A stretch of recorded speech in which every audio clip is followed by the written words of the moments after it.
جینۍ چې د یار سره د کوره تښتېدلې ده او مغه یار ورسره بیا ډېر غلط کارونه کړي دي، شرمولې ده، بدکاریان یې ورسره کړي دي. د دغه جینۍ باره کې د ټول معلومات درکوم او هغه ویډیوګانې چې یار ترې جوړې کړي دي هغه ویډیوګانې در سره هم شریکوم. اول سره دغه جینۍ انټرویو واورئ چې دغه جینۍ د خپل یار سره د کوره څرنګه وتښتېدله او د کله نه د دغه یار سره تعلقاتو ټول هر څه په انټرویو کې ویلي دي چې زه د خپلې فیملۍ سره په چکر پارک ته تللی وم او په هغه پارک کې دغه هلک ماله نمبر راکو چې دغه خبرې یو کال کېږي چې د سره په رابطه کې وم او ما به د سره د مینې محبت خبرې کولې. په دغه یو کال کې زه د هلک سره څلور پنځه پیرې ملاو شوی یم، بازار ته به وروتلم او زه به ورسره ملاوېدلم. دغه هلک چې ما ته ویل چې زه تا سره واده کول غواړم، ما سره واده وکړه. ما ورته څو پیرې ویل چې رشته راولېږه، خو دغه هلک ویل چې ما له مې مور او پلار د ترور لور خوښه کړې ده، خو زه هغه نه کوم، د ما هغه نه ده خوښه. که زه کور کې دغه خبره وکړم نو زما واده به په زور زبردستۍ وکړي.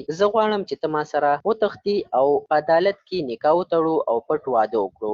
زه هم چې د دغه هلک په خبرو کې راغلم او ما خپل کور او مور او پلار رونه خویند پرېښودل او د دغه هلک په مینه کې زه دومره ګرفتاره وم چې زه د کوره ورسره وتښتېدلم. خو ما ته دا پته نه وه چې دا به صرف زما استعمال کوي او بیا به ما پرېږدي. ښار کې هوټل کې کمره نیولې وه چې هغه هوټل کې مونږ 10 شپې وکړلې او په دغه 10 شپو کې ما او دغه هلک هغه ټول کارونه وکړل چې کوم واده کړي ښځه او خاوند کوي. په هغه هوټل کې سی سی ټي وي کیمرې خو بیا لګېدلې وې چې هر څه پکې ریکارډ شوي ول او دغه ویډیوګانې چې اوس زما په سوشل میډیا خپرې شوي دي. نو دغه هلک اوس ما ته واده ته غاړه نه ږدي او زه یې اوس پرېښودلم، راویې دغه جینۍ وایي چې زه خپل کور ته هم نشم تللی ځکه چې ما د خپل مور پلار عزت ته ونه کتل او هغوی اوس ما نه پرېږدي په کور کې.